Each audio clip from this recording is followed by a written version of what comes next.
Chairman barrister گوہر کی زیر صدارت پشاور میں پی ٹی آئی قیادت کا اجلاس. ذرائع کا کہنا ہے بشرا بی بی نے پردے میں رہ کر مختصر خطاب کیا. بانی پی ٹی آئی کی ہدایات لیڈرشپ تک پہنچائیں. 24 نومبر سے پہلے اپنی گرفتاری کا خدشہ بھی ظاہر کر دیا. اجلاس میں 24 نومبر کے احتجاج کے لیے حکمت عملی پر مشاورت.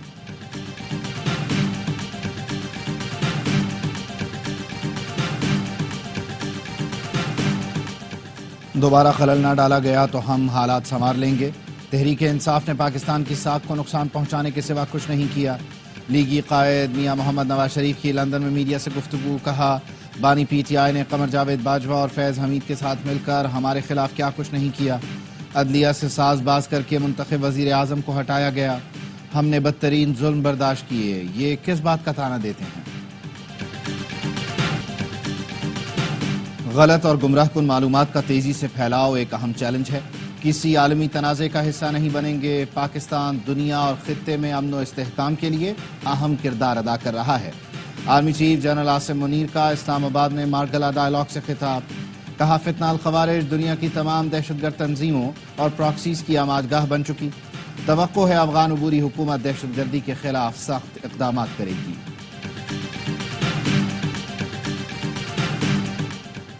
اور پنجاب حکومت کا اگلے ہفتے سے لاک ڈاؤن کا اعلان. لاہور اور ملتان میں اگلے جمعے ہفتے اتوار کو مکمل لاک ڈاؤن ہوگا. سینئر وزیر مریم اورنگزیب کہتی ہیں اسموگ کی صورتحال دیکھ کر لاک ڈاؤن پہلے بھی کر سکتے ہیں. انہوں نے کہا صوبے میں ہیلتھ ایمرجنسی لگا دی گئی. لوگ رضاکارانہ گھروں سے نہ نکلیں. وزارت داخلہ نے غیر قانونی وی پی این فوری بند کرنے کی ہدایت کر دی. پی ٹی اے کو مراسلے میں وزارت داخلہ نے کہا غیر قانونی وی پی این کا استعمال کر کے توہین آمیز پروپیگنڈا کیا جا رہا ہے. وی پی این کے ذریعے فحش ویب سائٹس تک رسائی بھی آسان ہو چکی. غیر قانونی وی پی این کا استعمال فوری بند اور قانونی وی پی این کے استعمال کو فروغ دیا جائے. دہشت گرد بھی غیر قانونی وی پی این کا استعمال کر رہے ہیں. وی پی این کے استعمال سے غیر قانونی ترسیلات کی جا رہی ہیں. وی پی این سے دہشت گرد بینک ٹرانزیکشنز کے علاوہ دہشت گردی میں مدد حاصل کرتے ہیں. وی پی این استعمال کر کے ہی دہشت گرد اپنی شناخت اور بات چیت چھپاتے ہیں. بلوچستان کے چند علاقوں میں موبائل انٹرنیٹ سروسز عارضی طور پر معطل. پی ٹی اے کا کہنا ہے متعلقہ اداروں کی ہدایت پر امن و امان کے پیش نظر عوامی تحفظ یقینی بنانے کے لیے اقدام کیا گیا. اسلامی نظریاتی کونسل نے وی پی این کا استعمال ناجائز قرار دے دیا. چیئرمین کونسل ڈاکٹر راغب نعیمی کہتے ہیں حکومت کو اختیار ہے کہ برائی اور اس تک پہنچانے والے اقدامات کا خاتمہ کرے. ملکی سالمیت کے خلاف استعمال ہونے والی ایپ فوری بند کی جانی چاہیے. وی پی این کا استعمال ناجائز قرار. اسلامی نظریاتی کونسل نے سب کی پریشانی بڑھا دی. وزیراعظم شہباز شریف، نائب وزیر اعظم اسحاق ڈار اور چیئرمین پی پی بلاول بھٹو وی پی این استعمال کر کے ٹویٹ کرتے ہیں. مولانا فضل الرحمان، مفتی تقی عثمانی اور مولانا طاہر اشرفی بھی غیر شرعی وی پی این استعمال کرتے ہیں. وزیر اعلیٰ پنجاب، وفاقی وزراء بھی ٹویٹ کے لیے وی پی این کا سہارا لیتے ہیں. کفارہ کیا ہوگا؟ سوال اٹھ گئے.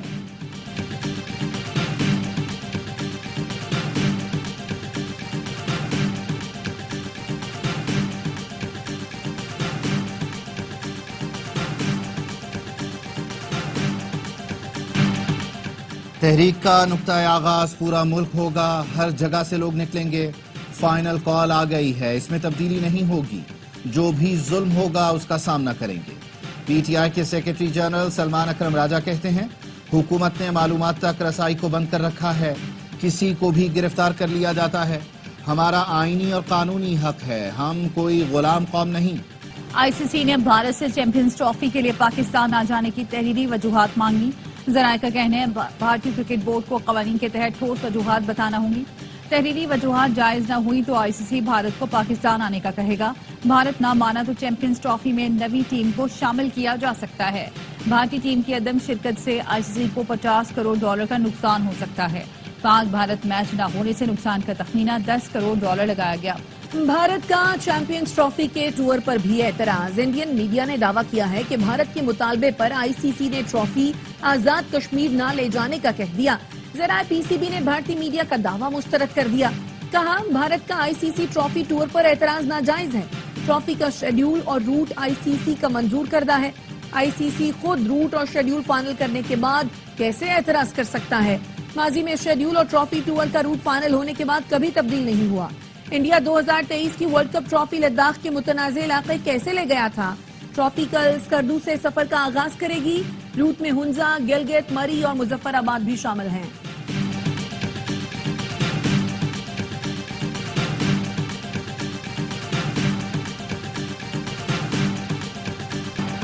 پاکستان اور آئی ایم ایف کے درمیان 5 روزہ مذاکرات ختم۔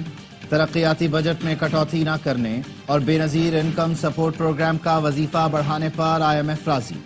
حکومت نے صوبائی سرپلس بجٹ پر قائل کر لیا۔ زرعی ٹیکس پر جزوی کامیابی۔ تمام صوبے زرعی آمدن پر پنجاب کی طرح سپر ٹیکس لگائیں گے۔ حکومت نے بیرونی فائنانسنگ کے انتظامات کی یقین دہانی کرا دی۔ آئی ایم ایف کا قرض پروگرام کی شرائط پر مکمل عمل کا مطالبہ۔ وزیر خزانہ محمد اورنگزیب نے $1 ارب کلائمیٹ فائنانسنگ پر بھی بات کی۔ آئی ایم ایف کے ساتھ آئندہ اقتصادی جائزہ مارچ میں ہوگا۔ ڈسکا پولیس نے بہو کا قتل کرنے والی ساس اور نند کو گرفتار کر لیا۔ 7 ماہ کی حاملہ زارا کی لاش کے ٹکڑے نہر میں پھینکنے والا نند کا بیٹا اور ایک رشتہ دار نوید بھی پکڑا گیا۔ قاتل ساس سغرا نے بہو کو قتل کرنے اور لاش ٹھکانے لگانے کا طریقہ انڈین فلموں سے سیکھا۔ پولیس تفتیش میں ملزمان نے سب کچھ اگل دیا۔ زارا کو نماز پڑھتے ہوئے قتل کیا گیا۔ جب سجدے میں گئی تو اسے دبوچا گیا، پھر منہ پر تکیا رکھ کر مار ڈالا۔ دوران واردات زارا کا 2 سال کا بیٹا کمرے میں ہی تھا۔ نند اور اس کے بیٹے عبداللہ نے زارا کا سر دھڑ سے جدا کیا اور شناخت مسخ کرنے کے لیے چولہے پر رکھ کر جلا دیا۔ نوید کو لاش ٹکڑے کرنے اور نہر میں پھینکنے کے 15,000 روپے ملے۔ قتل کی وجہ ساس بہو کی رنجش تھی، جس کی آگ نند نے اتنی بھڑکائی وہ بھول گئے کہ زارا 7 ماہ کی حاملہ ہے۔ ذہن نشین کر لیں، سپریم کورٹ اب بھی از خود نوٹس لے سکتی ہے۔ فرق صرف یہ ہے کہ یہ آئینی بینچ میں چلے گا۔ 26ویں آئینی ترمیم کے بعد صرف پروسیجر تبدیل ہوا۔ از خود نوٹس کیس کی سماعت کے دوران آئینی بینچ کے رکن جسٹس محمد علی مظہر کے ریمارکس۔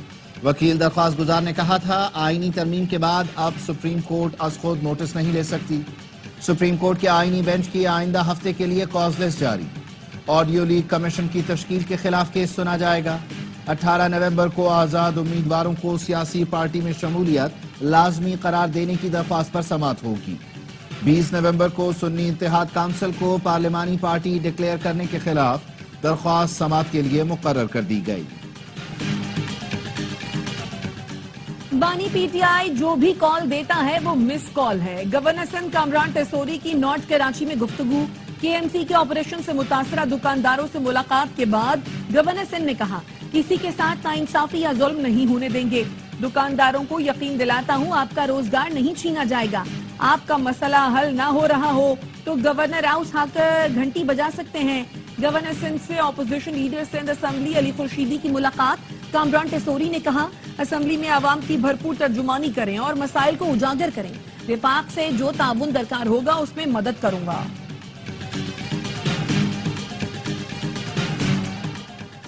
کراچی میں ضمنی بلدیاتی انتخابات کے نتائج کے خلاف جماعت اسلامی کا شارع فیصل پر احتجاج۔ امیر جماعت اسلامی کراچی منم ظفر نے کہا ڈاکہ ڈال کر ہمارا مینڈیٹ چھینا گیا۔ پولنگ اسٹیشن کے دروازے بند کر کے نتائج تبدیل کیے گئے۔ اس بار اپنا حق چھیننے نہیں دیں گے۔ الیکشن کمیشن کے بعد سپریم کورٹ بھی جائیں گے۔ شارع فیصل بند کریں گے اور وزیر اعلیٰ ہاؤس کا گھیراؤ بھی کریں گے۔ ترجمان سندھ حکومت سعدیہ جاوید کہتی ہیں جماعت اسلامی بڑے دل کے ساتھ شکست تسلیم کرے اور اپنی کارکردگی کا جائزہ لے۔ کراچی سمیت سندھ بھر میں ضمنی بلدیاتی انتخابات میں پی پی کامیاب۔ بلاول بھٹو کا اظہار تشکر۔ کہا عوام نے پھر نفرت اور تقسیم کی سیاست مسترد کر کے عوامی خدمت کو چنا۔ سوات اور چترال سمیت خیبر پختونخوا کے بالائی علاقوں میں برفباری۔ وادی کالام میں 2 روز سے برفباری۔ مہوڈنڈ میں برفانی تودا گرنے سے کالام روڈ بند ہو گیا۔ 100 سے زائد سیاح اور مقامی افراد پھنس گئے۔ سوات میں سیاحوں کی آمد بڑھ گئی۔ چترال میں بھی 2 روز سے بارش اور موسم سرما کی پہلی برفباری۔ کریم آباد، توڑکہو، موڑکہو، شندور اور یارخون کے پہاڑوں نے سفید چادر اوڑھ لی۔ سردی کی شدت میں اضافہ۔ موجودہ دور میں موسمیاتی تبدیلی ایک بڑا چیلنج ہے۔ مشترکہ کوششوں سے آئندہ نسلوں کو محفوظ بنانا ہوگا۔ سیلاب کے باعث پاکستان کو $30 ارب کا نقصان ہوا۔ وزیر اطلاعات عطا تارڑ کا باکو میں وزارتی ڈائیلاگ سے خطاب۔ کہا پاکستان کا کاربن اخراج میں حصہ نہ ہونے کے برابر ہے۔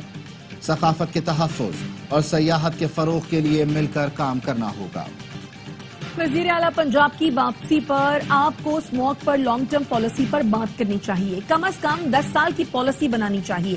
حکومت اعلان کرے زرعی زمین پر ہاؤسنگ سوسائٹی نہ بنائی جائے۔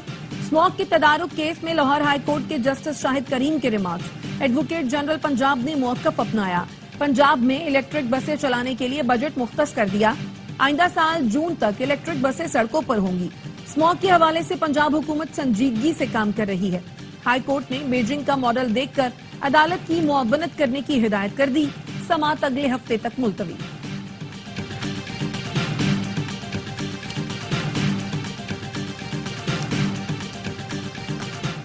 حساس اداروں کے دفاتر پر حملے کی منصوبہ بندی ناکام بنا دی گئی۔ ISI انسداد دہشت گردی ونگ اور CTD کی اسلام آباد میں کارروائی۔ فتنہ الخوارج کے 6 دہشت گرد گرفتار۔ دہشت گرد نور ولی محسود گروپ سے رابطے میں تھے۔ ملزمان سے بھاری مقدار میں بارودی مواد بھی برآمد کر لیا گیا۔ اسلام آباد سے گرفتار دہشت گرد کی نشاندہی پر سوات میں بھی آپریشن کیا گیا۔ کراچی ایئرپورٹ کے قریب خودکش حملے کا کیس، چشمدید گواہان نے گرفتار مرکزی ملزم جاوید عرف سمیر کو شناخت کر لیا۔ رشکئی اکنامک زون کی مشکلات سے سرمایہ کار پریشان۔ چین کی سینچری اسٹیل نے وزیر اعظم شہباز شریف کو خط میں پروجیکٹ بند کرنے سے آگاہ کر دیا، 18 نکاتی شکوے کر دیے۔ خط میں کہا رشکئی اکنامک زون کی زمین اتنی مہنگی کر دی گئی کہ پروجیکٹ لگانا ممکن نہیں رہا۔ فاٹا اور پاٹا میں لگی اسٹیل ملز پاکستان میں اسٹیل ملز کے کاروبار کو متاثر کر رہی ہیں۔ رشکئی اکنامک زون میں بجلی کا بحران اور نیپرا کے پاس معاملات میں تاخیر سنگین مسئلہ ہے۔ رشکئی اکنامک زون میں بجلی کے لیے شمسی توانائی کا پلانٹ لگانے پر مجبور کیا جا رہا ہے۔ آخری خط لکھ رہے ہیں، حالات بہتر نہ ہوئے تو سینچری اسٹیل کا پلانٹ اکھاڑنا شروع کر دیں گے۔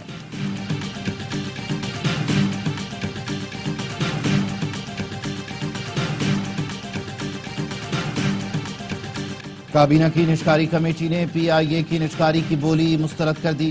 نائب وزیر اعظم اسحاق ڈار کی زیر صدارت اجلاس کا اعلامیہ جاری۔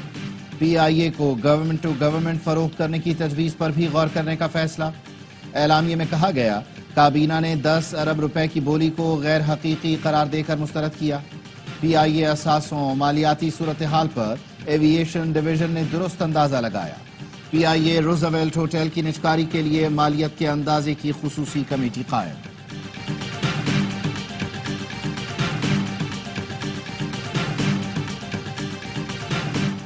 وزیر داخلہ محسن نقوی کی ترکی کے ہم منصب سے ملاقات، باہمی دلچسپی کے امور پر تبادلہ خیال۔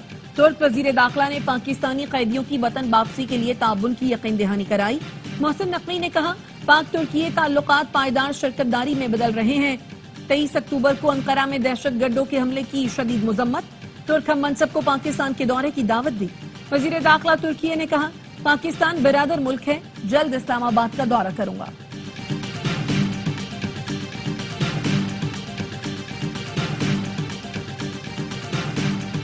And we hope to double that by 2030 with another 1 million jobs. And I want to work through the British Council, through the programs that we do here in Pakistan, to enable Pakistan to get a key part of that. برطانوی deputy high commission Karachi میں شاہ Charles کی سالگرہ کی تقریب، وزیر اعلیٰ سندھ اور برطانوی ہائی کمشنر جین میریٹ کی بھی شرکت۔ برطانوی ہائی کمشنر کا کہنا تھا پاکستان کے ساتھ سفارتی، تجارتی اور کلچرل تعلقات بھی آگے بڑھ رہے ہیں۔ یہ سال برطانیہ اور پاکستان کے سفارتی تعلقات کے لیے اہم ہے۔ پاکستان کے ساتھ ویژن 2030 پر کام کر رہے ہیں، تجارت کو 50 بلین تک لے جانا چاہتے ہیں۔ سربراہ air chief marshal Zaheer Babar Sidhu کے لیے بحرین کا اعلیٰ فوجی اعزاز۔ بحرین کے نائب فرمانروا شہزادہ سلمان بن حمد الخلیفہ نے ایئر چیف کو بحرین میڈل فرسٹ کلاس سے نوازا۔ اعزاز فوجی اور دفاعی تعاون بڑھانے کے لیے شاندار کاوشوں کے اعتراف میں دیا گیا۔ بحرین انٹرنیشنل ایئر شو میں JF-17 بلاک 3 لڑاکا طیاروں کی شرکت پر بحرین نائب فرمانروا کا اظہار تشکر۔ ISPR نے بتایا ایئر چیف نے امریکی ایئر فورس سینٹرل کمانڈ کے کمانڈر اور بحرین ڈیفنس فورس کے کمانڈر ان چیف سے الگ الگ ملاقاتیں۔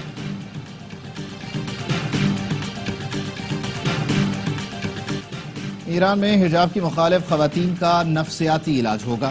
ایرانی حکومت نے حجاب سے منحرف خواتین کے لیے کلینک کھولنے کا اعلان کر دیا۔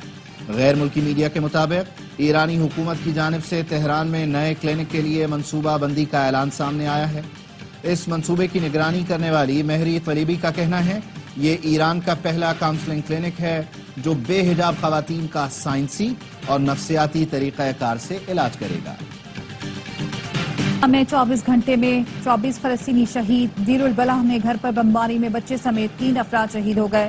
شمالی غزہ میں اسرائیلی محاصرے کے باعث غذائی قلت، امریکی رکن کانگریس راشدہ طلائب کا امریکی سیکرٹری خارجہ سے مستعفی ہونے کا مطالبہ۔ غزہ کی صورتحال پر جاپان، جنوبی کوریا، سوئٹزرلینڈ سمیت 10 ممالک نے سلامتی کونسل میں قرارداد پیش کرنے کے لیے مسودہ تیار کر لیا۔ لبنان کے دارالحکومت بیروت میں بمباری، 4 پیرامیڈکس سمیت 6 افراد شہید ہو گئے۔ حزب اللہ کے حملے میں 7 اسرائیلی فوجی مارے گئے۔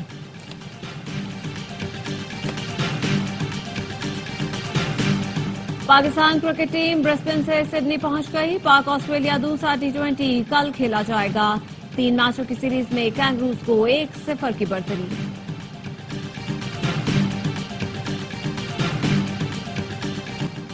58 سال کے مائک ٹائسن پھر رنگ میں اترنے کو تیار۔ فیس آف میں حریف جیک پال کو تھپڑ جڑ دیا۔ 8 راؤنڈ پر مشتمل مقابلہ کل ہوگا۔ ہر راؤنڈ کا دورانیہ 2 منٹ ہوگا۔ مقابلہ نیٹ فلکس کے 28 کروڑ سبسکرائبرز بغیر اضافی فیس کے دیکھ سکیں گے۔ ٹائسن 2005 میں کیون میک برائیڈ سے شکست کے بعد ریٹائر ہو گئے تھے۔ ٹائسن نے کیریئر میں 50 مقابلے جیتے، 44 بار حریفوں کو ناک آؤٹ کیا۔ پاکستان میں آج سال کا آخری سپر مون دیکھا جا سکے گا۔ ماہر فلکیات ڈاکٹر جاوید اقبال کا کہنا ہے کہ سپر مون رات 2:28 پر دیکھا جائے گا۔ چاند 14% بڑا اور 30% زیادہ روشن نظر آئے گا۔ شوق کا کوئی مول نہیں۔ بلوچستان کی فرح یوسف نے لڑکوں کا روپ دھار کر کھیلوں میں اپنی پہچان بنائی۔ 24 سال کی عمر میں 10 مختلف کھیلوں میں کئی انعامات اپنے نام کیے۔ فرح 2 کتابوں کی مصنف بھی ہے۔ اور بابا گرو نانک کے جنم دن کی تقریبات، بھارت سمیت دنیا بھر سے آئے سکھ یاتریوں نے ننکانہ صاحب میں مذہبی رسومات ادا کی۔ صوبائی وزیر رمیش سنگھ اروڑا نے کہا کہ آج دنیا بھر کی سکھ کمیونٹی کے لیے بہت خوشی کا دن ہے۔ سیکیورٹی اور دیگر بہترین انتظامات پر ضلع انتظامیہ کا کردار لائق تحسین ہے۔